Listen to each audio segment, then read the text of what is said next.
Live from the Washington, D.C. area, it's the Inside Scoop. All the news that our viewers want to know. Now, here's the host. Good evening. Good evening. Welcome to the show. I'm Jeff Barnett. Tonight we're going to be continuing our discussion of local politics at the ground level. In the second part of the show, we'll be talking with Sheila Olem, who is a member of the HerndonTown Council. She was just re-elected to her third term on the council. Herndon is a dynamic area in terms of politics in North Virginia. It used to be a solid Republican area, and now it is solidly Democratic. And so we're talking about why that shift occurred and what the impact of it is. But in the first half of the show, we're going to be talking about the Democratic Business Council. With two of the directors of that council, we're going to be talking with Bob Haley and with Nicholas Jordan. Bob is a retired Air Force colonel, a bomber pilot, a Vietnam veteran where he flew close air support. He is also an attorney, worked in the telecom industry, and he works in locally in a variety of civic and political organizations. Nicholas Jordan, our other guest, is the owner of Capital Bridge Holdings, which controls two companies. One is an investment firm, and the other one is an advisory firm. He is an honors graduate from UVA. He worked in the M&A sector, mergers and acquisition, for Deloitte for years. And now he's engaged in numerous civic organizations to include the Tyson's Chamber of Commerce. So Nicholas, welcome to the show. Bob, welcome to the show. Thank you for having us. Thank you. So Bob, we'll start with you. All right. Just tell us what is the Democratic Business Council? Okay, let me start first this way. The business camp has too long been claimed as the provinces of the National Chamber and, by extension, the Republican Party. And they painted Democrats as anti-business. Now, we know that that's not true. You know, we live in Fairfax County, Alexandria, Arlington, where we have controlling bodies of our government that are Democrat, and yet we're the hub of the economic hub of the East Coast. The state under Tim Kaine and Mark Warner was recognized as the best state for business in the country. So it's something that we want to dispel and get rid of. And one of the things that we're doing here within the business Democrats is we have a forum, or we have an organization called the Democratic Business Council of Northern Virginia. This is a membership organization. We have a companion PAC. But I think the thing that really defines us is our monthly breakfast. Every month, normally on the first Friday at 7:30 a.m., very early, at the Tower Club in Tyson's Corner. Let's get this plug in. Yeah, we got to get this plug in. So we meet business and Democrats, elected officials, and exchange ideas and views, just networking, have a great breakfast, and have some great speakers. We're always, and for example, recently our speakers, we had Stephen Fuller he's the Dean of Public Policy at George Mason University. He's an economist. Before that, we had Eugene Robinson of the Washington Post. And we've also had recently Bill Snyder, who is one of the talk show. You see him on CNBC and some of the other talk show stations. So that's our bring people together, network, get rid of this idea that business, the Dems aren't good for business, because we know Dems aren't good for business. So let me shift a little bit over here to Nicholas. And why don't you just tell us, why did you join the Democratic Business Council, and by extension, then why should other people consider joining it? I think it's a fantastic venue to meet and engage with like-minded individuals. I think it also presents a unique opportunity to hear an alternative point of view if that's not your political leaning, but we do bring quite a number of leaders in different areas together. And so you've got folks that are very strong in business, all different areas of business. So that was sort of the first draw for me. Everybody is interested in networking. We do have high quality speakers. And so I remember the first meeting that I attended, David Stevens was there, and he was the president of the Mortgage Bankers Association. That was a refreshing conversation, and it was nice to see him discussing things politically, his personal leanings, but also hearing from somebody that had such a strong stature in the mortgage banking business. So I think I've found really great people that have been involved. I think the organization itself brings quite a number of elected officials together. So if you are looking for a place where you can see some of the individuals that are either in office or running for office, you will find many of them at that breakfast on a monthly basis. So I think it was a way for me to kind of gain access to business leaders and political leaders in the area, and ultimately try and figure out how I could get more involved in both areas in the Northern Virginia space. So I've enjoyed it. Bob, turning back to you, you mentioned a PAC, Political Action Committee. Right. So the Democratic Business Council operates a PAC, and you support local candidates? That's correct. We have a companion PAC, and then frequently we will have a fundraiser for the PAC, and then that PAC generally goes to General Assembly candidates. So is it a state level? State level. It's a state PAC. But we also have other individuals within the council will host on their own fundraisers for various candidates. So it's a very lively environment in helping candidates and promoting the party in that way.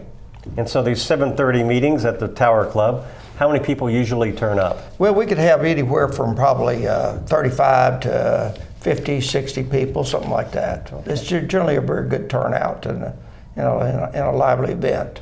Now, is that unique to the Fairfax area, to Northern Virginia? To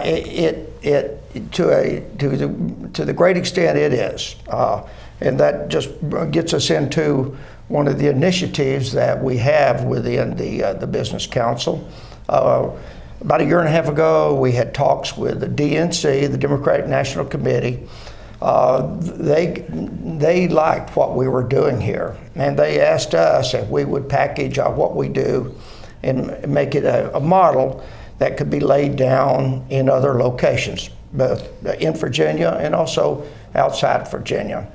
So we took on that initiative, and in doing so, we entered into some conversations with the Democratic Party of Virginia, and from that we discovered that the Democratic Party has a dormant business caucus within their framework, and so we decided we wanted to activate that, and so the DemBiz board created another organization, and this is a political committee, and this has become the Virginia Democratic Small Business Caucus. And so we're in the process of building that organization. Again, we started that from scratch pretty much. And we have now statewide about 50 members and representation from practically all of the congressional districts across the state. So we're pretty happy with how that's gone.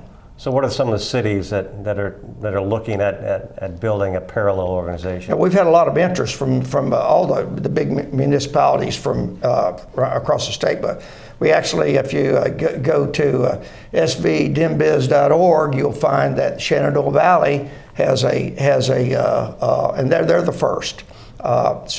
So they have a business group there. It's pretty fledgling right now. We have interest from down in Richmond. We have interest Blacksburg, Roanoke, Tidewater. So So the various municipal areas around the state have, the Democrats there, business Democrats there, have indicated they like what we're doing. DPVA wants us to build a business repository, identify a network of businesses around the state that will be sort of ready and standing whenever a campaign needs. Tim Kaine did an action within his campaign where he did roundtables at 100 locations around the state, and this was his last campaign. Well, that campaign ended, and all that information about all those people, that's all gone. Well, we want to change that.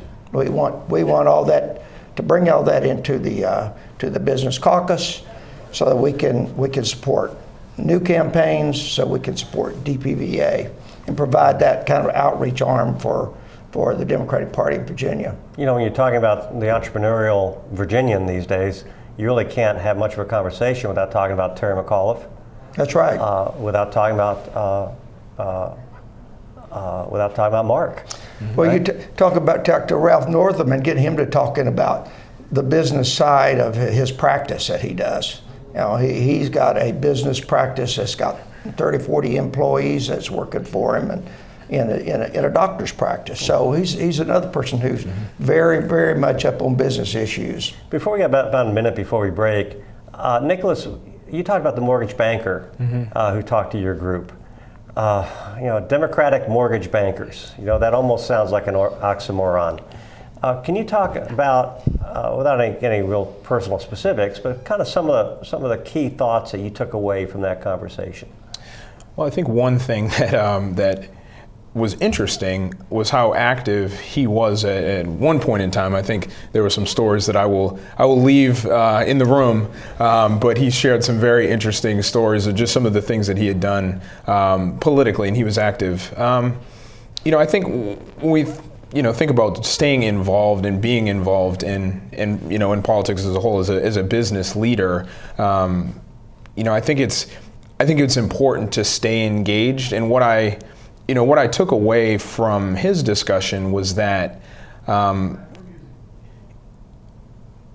you really need to build the relationships, and in order to be successful, you have to take the time and really develop those relationships in a meaningful way, and that's sort of what he did. Okay. And so it was excellent. We're going to be taking a break in about 10 seconds. We'll be gone for a couple of minutes.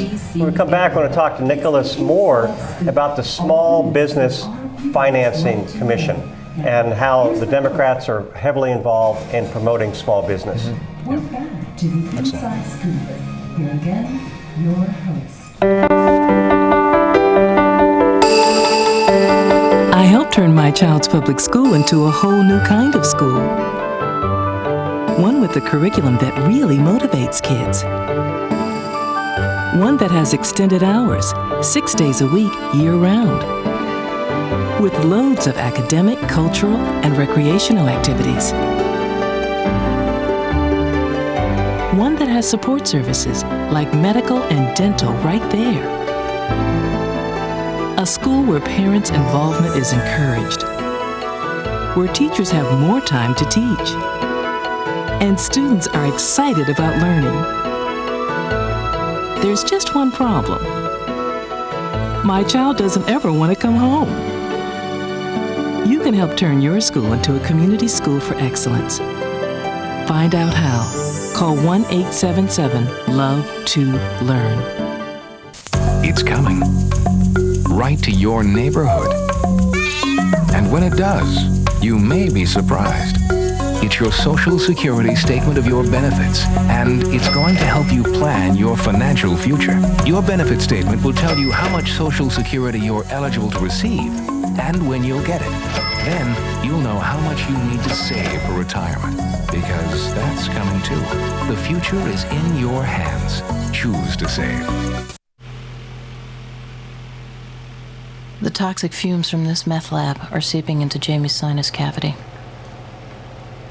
Ammonia vapors invade her throat. Toxic gases fill her lungs. Jamie's body is deteriorating. and she doesn't even know it. Jamie, dinner. So, who has the drug problem now? Find out how meth affects you at drugfree.org/. We're back to the Inside Scoop. Here again, your host.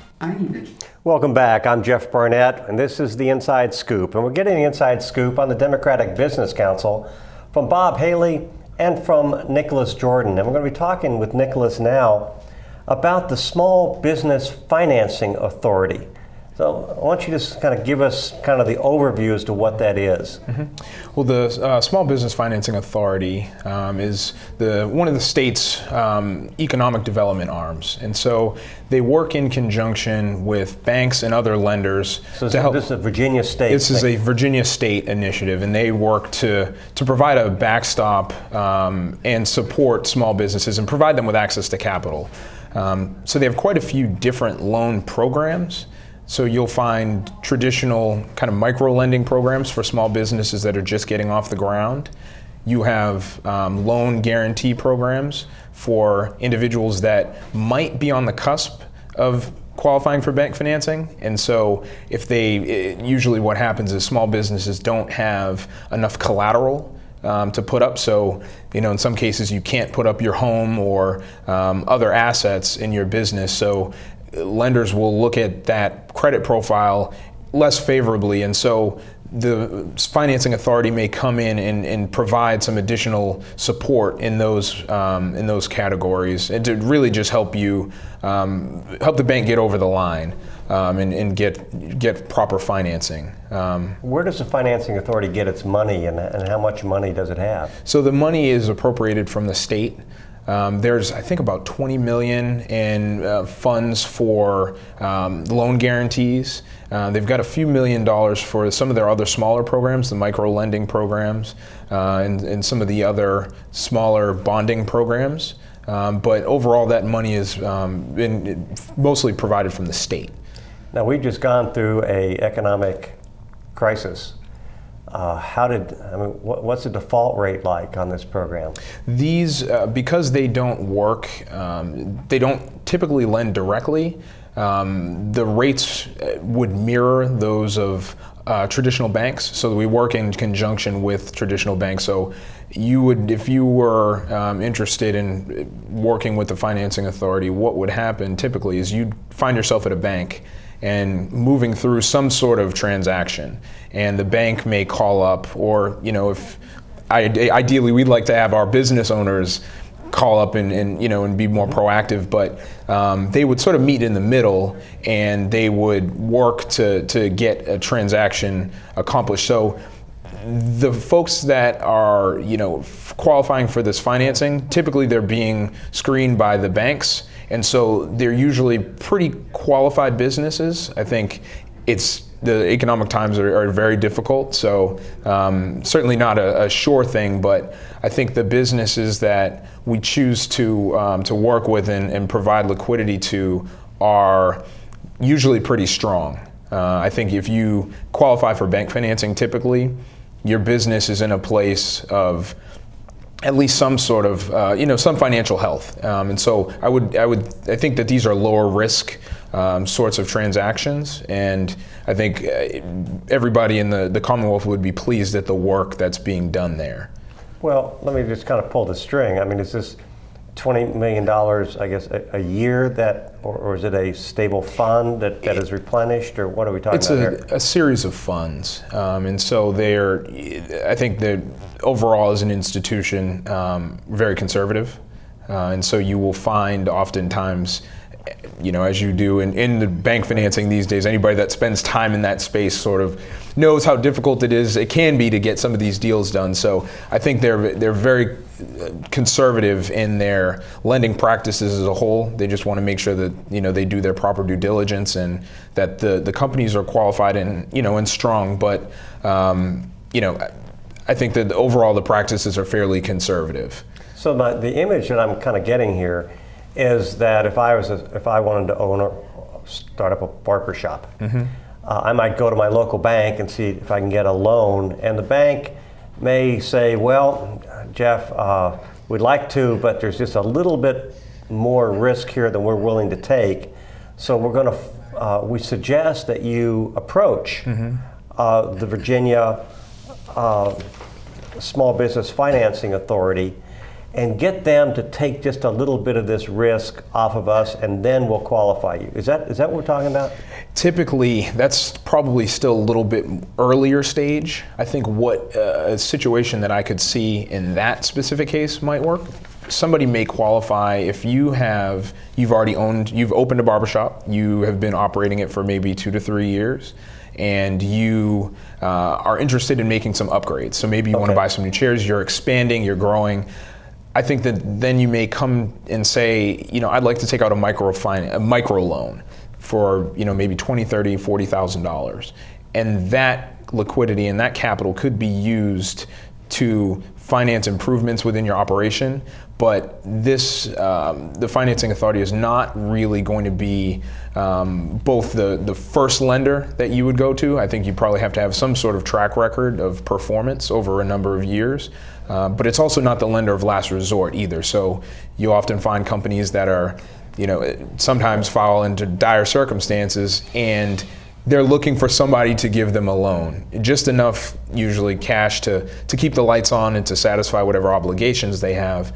That usually is not a scenario that we would work with either. So if somebody has a cash flow problem, that's not really what this is designed for. It's not. It's to really support longer strategic growth, and to ensure that companies can invest and banks can invest with confidence in these companies. And so that's sort of what the program is about. And Nicholas, what's your involvement? I mean, what's your personal involvement in this? How do you fit into this system? So I'm on I was appointed to the board. It's a gubernatorial appointment. So we oversee. So Governor McAuliffe appointed you? Yes, and that's recent. But basically, the way that the board sort of oversees the overall organization, I think that at certain points in time, we will look at different applications for things. We do have a robust staff. And so, there are individuals that are, keeping the lights on and running things day to day. So we, serve as oversight, and, are also involved. I'm going to be down there in Richmond tomorrow morning, actually, meeting with the executive director to talk about a few different things. But for the most part, we provide oversight, and also try and bring relationships. And for whatever backgrounds we're coming from, a level of knowledge and and expertise and domain expertise, really. So it's looking forward to it. It's a 4-year appointment, so I'll be down in Richmond once a month, and meeting with different banks and folks around the state. Now there's a lot of kind of jargon that comes around in terms of crowdfunding, factoring. I mean, how sophisticated is this operation? I think they're fairly conservative, as I said, so they don't get involved with too much. So what you'll find is that people, they will make referrals. And so I personally have received some referrals from the financing authority at points in time from folks that are just looking for different types of capital in different forms. So at this point in time, I know that crowdfunding is not on the table as an option for them to engage with. I imagine that's fairly high risk and sort of new. So being a conservative body, I don't see them moving in that direction anytime soon. But factoring and some of the other non-traditional forms of financing are a little bit more, usually a little more high risk. Not in all cases, but in some. But they're not businesses that the financing authority is in specifically. So if folks are looking for recommendations, if they are in need of some receivable-based financing, asset-based lending, purchase order financing, things like that, I would encourage them to go to the website to visit all the different resources that we have, because there will be and I'm sorry, the website for the Small Business Financing Authority. Yep, they've got quite a bit of information on there that can be helpful, and so I think people would benefit from that. And just give, so I hope Scott doesn't mind me saying this, but give the executive director a call, Scott Parsons. He's fantastic. I've done that with him, just introduce myself as somebody who wanted to hopefully work with some folks to provide access to capital, and he's referred me a number of individuals. So I would encourage people to use the resources that are there and really just reach out and and just get connected. And when you say small business, how small is small? I mean, or how big is small? I think it depends on the industry as a whole, but I would imagine business is probably as small as a few $100,000 in revenue on an annual basis, maybe a little smaller for the microloans.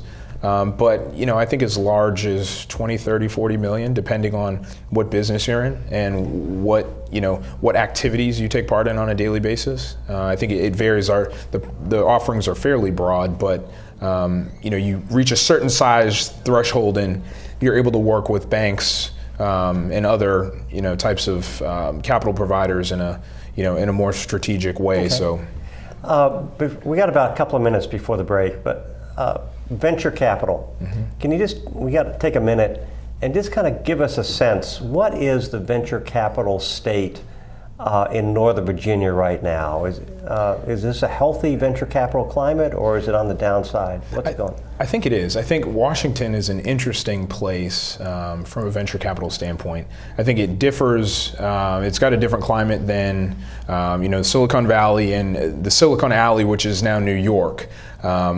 It's an emerging area. I think it's on people's radar. We have a number of very successful both individuals and I think firms that are deploying capital into very interesting ideas. And I think you've had, I imagine that you will have some big technology success stories and some big startups success stories in the coming years as this area starts to wrap its mind around and really starts to build the kind of infrastructure that New York and California have for these small businesses and these startups. Okay. Well, I think what we've kind of got a sense here is that from two very strong Democrats, that there is a lot of attention from both the Democratic Party leadership and from rank and file Democrats in small business. Bob, if somebody wants to contact the Democratic Business Council, how do they do it? Well, besides me giving you my cell number, they can go online and they can probably Google the Democratic Business Council of Northern Virginia, or they can Google the caucus, the Virginia Democratic Small Business Caucus, and that will take you to our websites. And you meet what day of the week? On Fridays? We meet normally the first Friday of every month at the Tower Club. At 7:30. At 7:30 a.m. Okay. We'll be taking a break. We'll be back with Sheila Olem of the HerndonTown Council. I'm Jeff Barnett. I need a job. Necesito trabajo. I would like to speak English better. Me gustaría hablar inglés mejor. I want to be a U.S. citizen. Quisiera ser ciudadano de los Estados Unidos. For over 35 years, Por más de 35 años, the Hispanic Committee of Virginia has been serving our community. el Comité Hispano de Virginia ha estado sirviendo a nuestra comunidad. Job training and placement, Capacitación, ayuda para conseguir trabajo, education for children and adults, educación para niños y adultos, immigration, naturalization, and medical referrals. ayuda para los procesos de inmigración y naturalización y orientación sobre médicos Are a small part of what we do. son solo una pequeña parte de lo que hacemos. For help, information, or to volunteer, Para ayuda, información o para ofrecerse como voluntario, contact the Hispanic Committee of Virginia, comuníquese con el Comité Hispano de Virginia, helping everyone participate more fully in American society. ayudando a todos a participar plenamente en la sociedad norteamericana.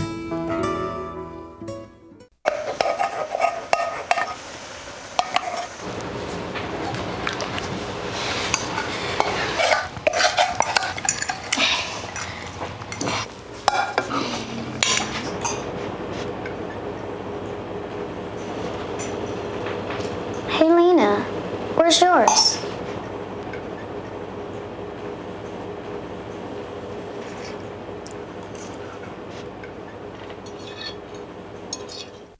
Would you notice if you were missing half your kidney function? According to the National Kidney Foundation, 20 million people have chronic kidney disease, and 20 million more may be at risk and not even know it. Anyone with high blood pressure, diabetes, or a family history of chronic kidney disease is at risk. Early diagnosis is vitally important. To get the whole story, talk to your doctor and visit the National Kidney Foundation at kidney.org or call for a free brochure. Because when it comes to chronic kidney disease, you might not know. Now we're talking with Sheila Olem, a member of the HerndonTown Council. She was just re-elected for her third term, so she'll be earning the princely salary of $4,000 a year for doing that job. BA in education, master's degree in health administration, where her last job she oversaw a team or a group of 20,000 people. Well, first, thank you very much for joining us. Thanks for having me over today. Herndon used to be had a reputation as being a very strong center for the Tea Party, a very red Republican. Now it's a kind of a Democratic stronghold. In the last reapportionment, the Republicans moved the Herndon out of the 10th congressional district, which was Frank Wolf's, and into Jerry Connolly's district, the 11th, which certainly made Jerry Connolly happy. Tell us, just kind of first politically, what's the political wins in Herndon? Kind of start with Jerry Connolly's re-election bid. Well, personally, I've known Jerry Connolly for years, since he was the chairman of the board of supervisors, and he was always a friend of Herndon's. He would even come out when we had our Arts Council events and be there, because that was great to have the chairman of the board there. And he has, when he became our congressman while I was on council, so it was great when we were putting together a safe passage, safe routes to school grant. So Jerry was more than willing to help write things up, as well as John Faust, who's my Drainsville supervisor, and Janie Strauss, who's my school board representative. So Jerry's always been very supportive of the town and things going on there. So I don't hear anything about his opponent. I just hear people like Jerry. The Town Council of Herndon, how many members? What's the demographics of it? Just tell us about it. We have 7 members. We have a mayor and 6 council members. And again, we have a woman mayor, Lisa Merkel. She was vice mayor in 2010 and was elected in 2012 and again in 2014 as mayor. And she's done a great job, just very positive. She really tries to get people to work together. And we had a rough, quite a few years from about 2004 to 10. 2004, we just had a lot of upheaval about outside groups coming in, more interested in national issues than things that a town should be dealing with and things that a town can deal with. So we kind of got off course from 06 to 10, and then when Lisa and I and Councilmember Wolf were elected in 2010, we've gone back to doing Herndon's business. That's Grace Wolf. Yes. And I guess one of the naders was, of course, when Tim Kaine, then the governor, came to visit Herndon, and members of the town council, I guess, picketed his appearance. I went there to see Tim Kaine. I've been a fan of his. So I went there at that event, and yes, we had 4 out of 7 council members that were out there in some form or fashion, and picketing against the governor. Well, 1 or 2 of them didn't have a sign, but they were out there, and there were people trying to I would say, intimidate you about going into the restaurant where they were. But we invited, after we got on council, Lisa and myself, we invited Tim out. He came out and had lunch with us, and we showed him around the town. And his wife came out when he was running for Senate.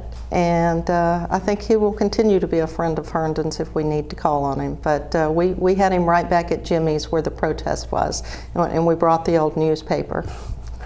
We're talking about the governor here, so let's talk about Richmond a little bit. Okay. From your perspective, kind of what's going on in Richmond and how does that impact families in Herndon? Well, sometimes people think your state and your federal legislators don't really have much effect on you, and town elected officials really have a lot to do with your everyday, day-to-day life. But when the folks down in Richmond pass, I know last term they had passed some legislations and they had changed how they were funding things. Right. Well, that means the town's got to pick it up. So you've got to either figure out, where are we going to get more revenue, or are we going to cut our services? And I can tell you, the people in Herndon like their services, and I don't know anyone that wants to cut out their snow removal in the winters, or when we had that derecho a few years ago, boy, our public works people were out there taking care of that. And if you've ever come to Herndon and enjoyed the Herndon Festival or Friday Night Live or any of the many events we have, it's our public works people. So we don't want to be cutting our public works. We want to make sure we keep them and keep them on staff, because when the snow falls, the same guy that's picking up your trash is out there driving a truck, clearing your snow. And I know one year it was so bad, Snowmageddon, our town manager, was actually out driving a truck because the guys just couldn't keep up.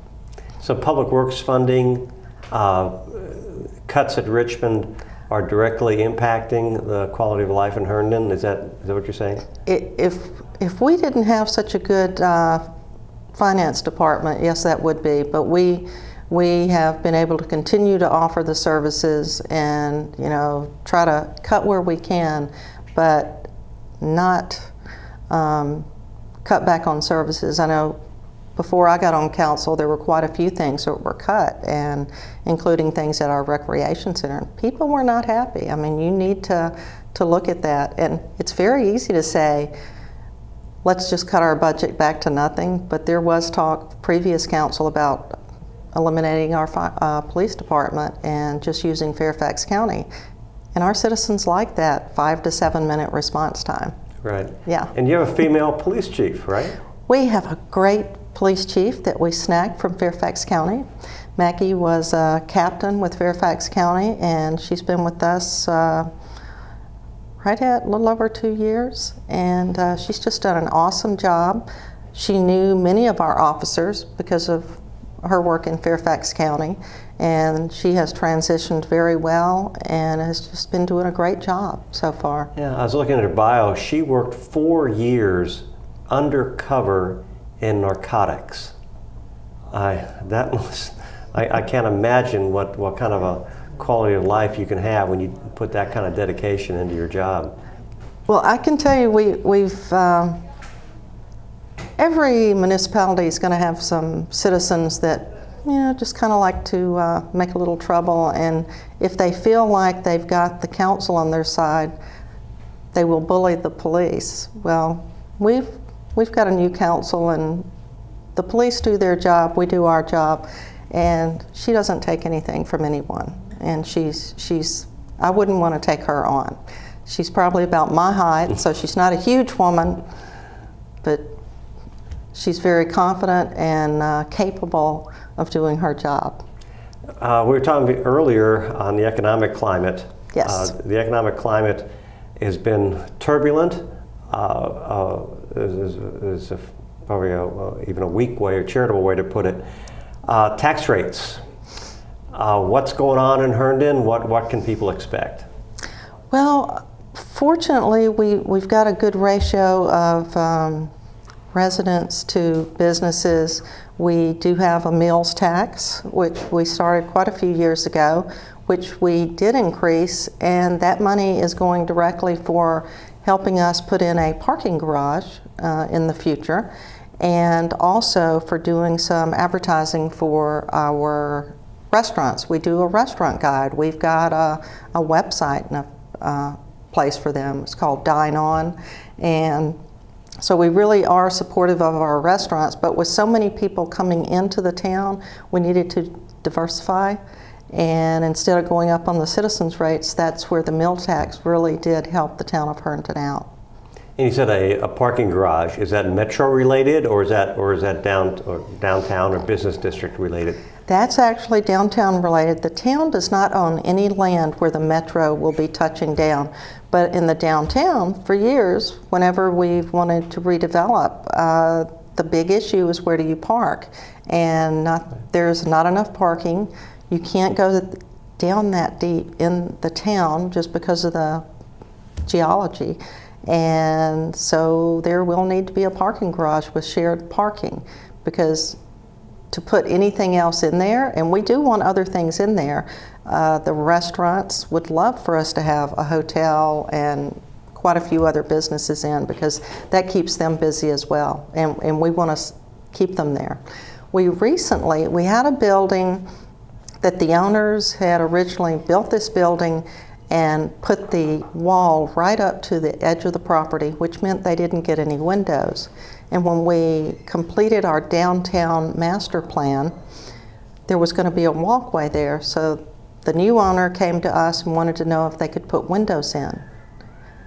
And within weeks after they went from owning that building, when they took it over, after 2008 and everything went bad, they just couldn't fill the building up. They had about 15% occupancy, and within weeks they were at 85.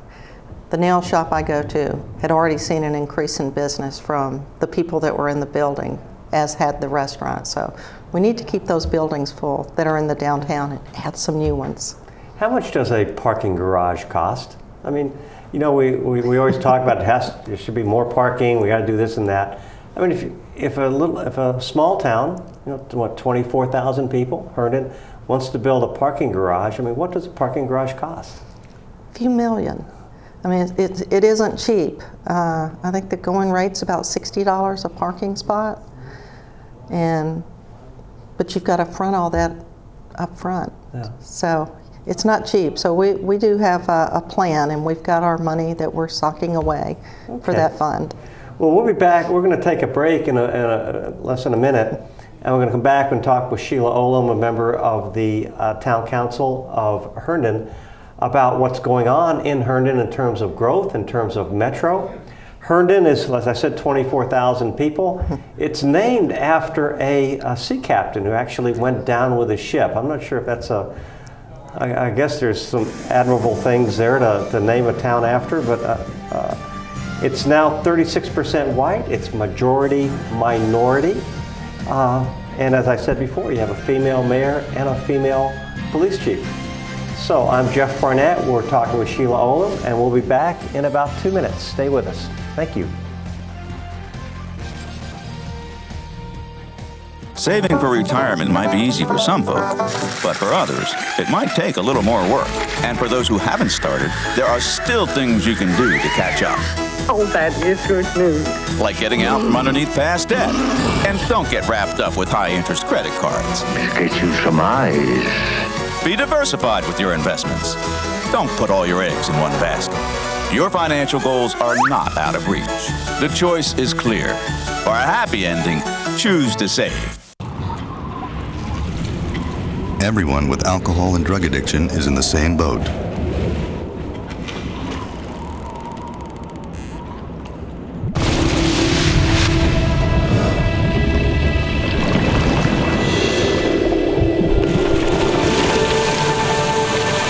With treatment, you can find solid ground. For drug and alcohol information and treatment referral for you or someone you know, call 1-800-662-HELP.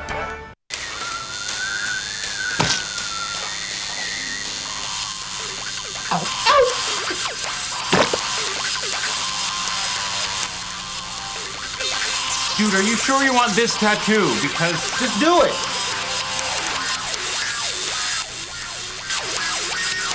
Some mistakes in life are permanent. Like hearing loss. To learn how to protect your hearing, visit asha.org.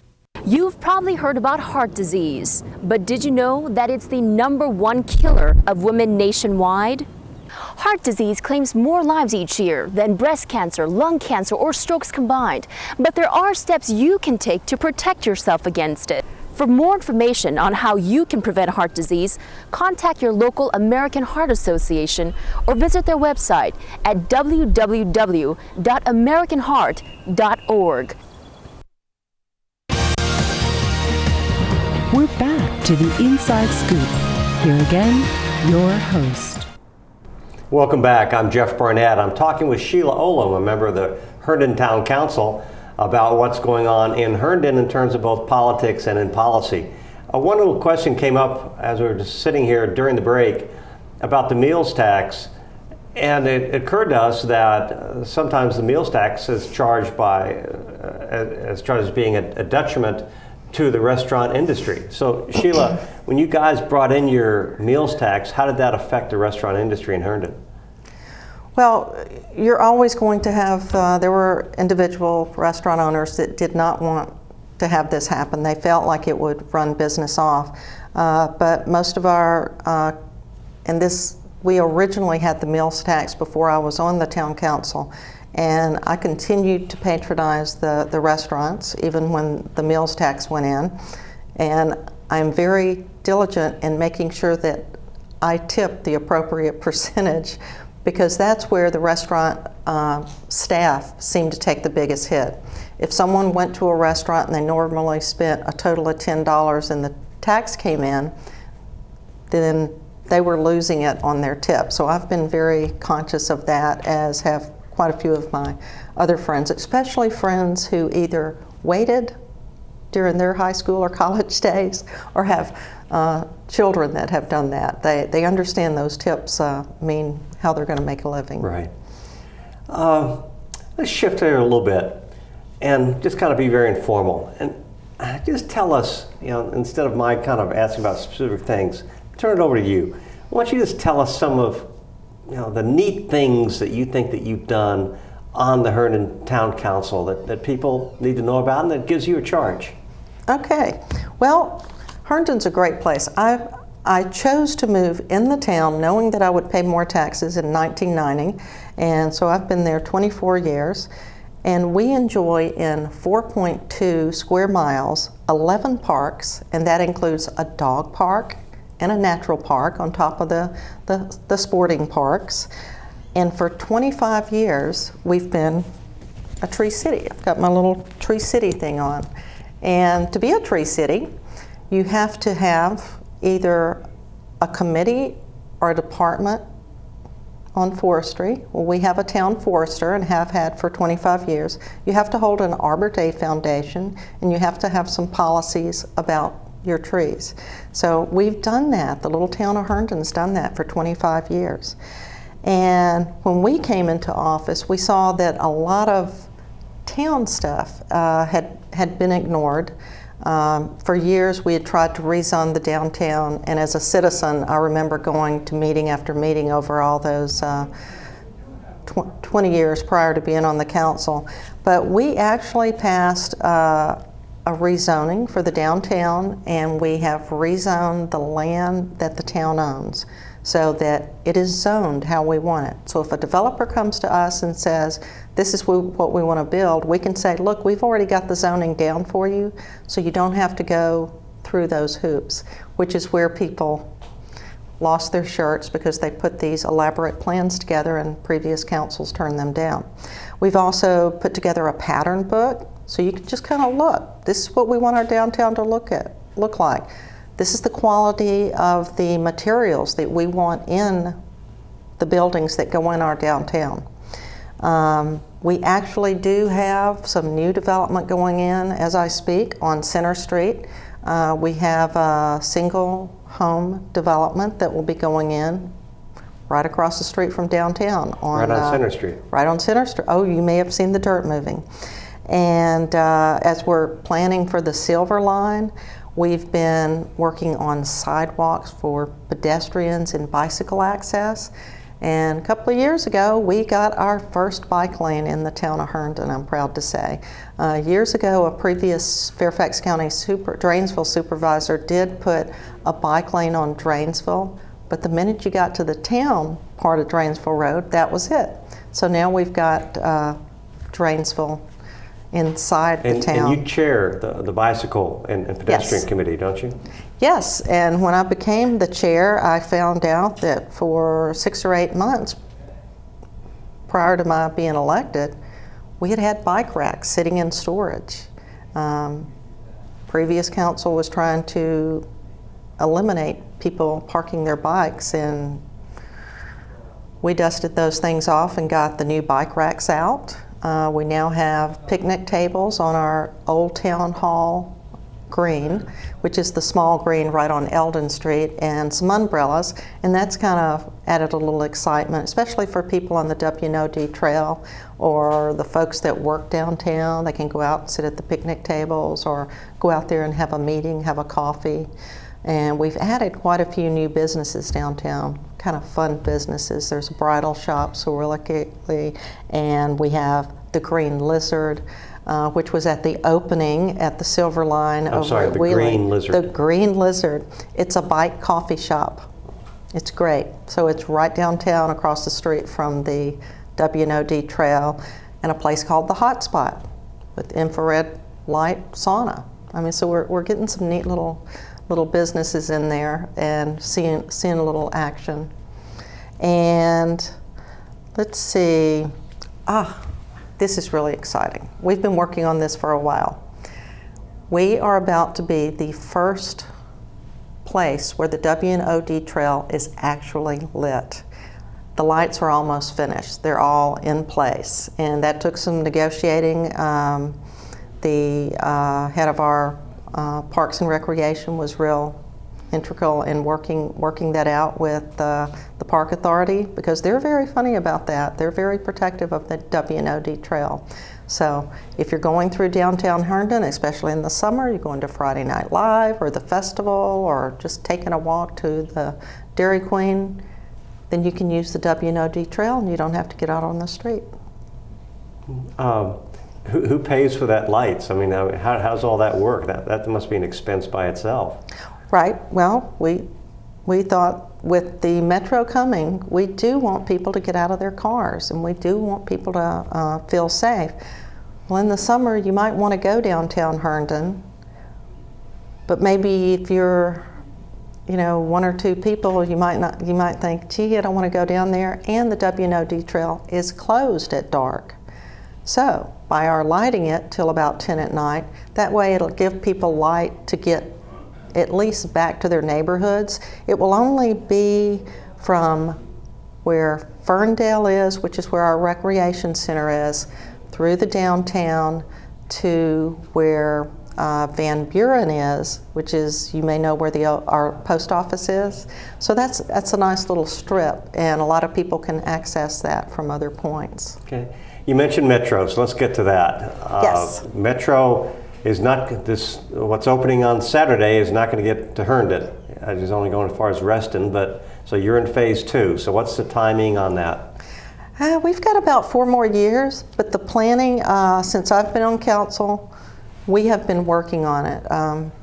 We had 4 years where there was absolutely nothing going on. Our council was not working with the other elected officials or the people with the Metro. So we jumped right in there and have been working with our supervisors to make sure that we're talking to them about getting funding. We want to make sure that people have adequate access if they're going to bike, walk, or take a bus. And Fairfax County is working with us on improving the bus service around Herndon so that people can leave their car at home once it gets there. And I think with the opening of Wheeling, it's going to give us even more information about how we need to be planning this, because a lot of folks are going to be wanting to access the Metro at Wheeling.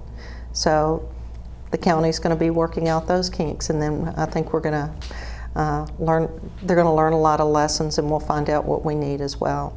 Now, is there the one station in Herndon, or is there multiple? There will be one station that touches down in the town of Herndon, and then the other one at the CIT building, Center for Innovative Technology. The one that's shaped like right, this. Yeah, the mushroom building, I call it. That touches, it's Fairfax County, but I used to live on the neighborhood off of Rock Hill Road, which is in the town of Herndon. So the people in that neighborhood abut Loudoun County and Fairfax County, but it's maybe a mile, probably less, to the metro, that station. Now, and the station that's going to be within the town of Herndon, or right on the cusp of it, what kind of facilities? Will it have parking? Will it have retail? What's going to be there? The south side of the toll road, which is not in the town, that's where they have the Monroe Park and Ride, Herndon Monroe Park and Ride. That will continue to be a park and ride of sorts, and that is the talk, that they put some type of shopping, things that people are going to need, that they're going to use when they're coming and going from the metro. On the north side, which is in the town, that's all privately owned. So what we're doing is negotiating with the owners so that they will allow us better access through buses and a kiss and ride of sorts. We're not going to get a parking lot on our side, and for people in the town, I would think we don't want a parking lot there, because if you live in the town, you are so close, you don't need to get in your car and go there. I would think the people in Falls Church are not jumping in their cars driving to East Falls Church Metro. Whenever I go there, I see people just streaming, walking and biking in, and I hope that's what we're going to see in Herndon. And we won't get all that outside traffic cruising over, but they will be having that on the south side of the toll road. Okay, well, we have about a minute left. Okay. So why don't you just tell us, you just used the phrase "see in Herndon." What should we expect to see in Herndon over the next year and a half? What kind of big decisions do you think are going to be made? Well, we have got some feelers out there trying to get the developers to come in and talk with us about developing the downtown. We've done the rezoning, so this is something I hope we're going to be seeing soon, that they know that we are serious and that we do want to develop in the downtown. Just since I've lived in the town, there have been 5 or 6 different developments turned down. One that the majority of the citizens actually wanted, but the previous council turned it down. Well, Sheila, it is a pleasure to have you here. There's a lot going on, obviously, in Herndon, from metro to development to new bus service. And we're going to be watching to see what's going on and on the HerndonTown Council for this next year. Again, thank you very much for your service on the town council. It's a lot of work for not a lot of rewards. Please come on out, see us out in Herndon. It's a great place to go.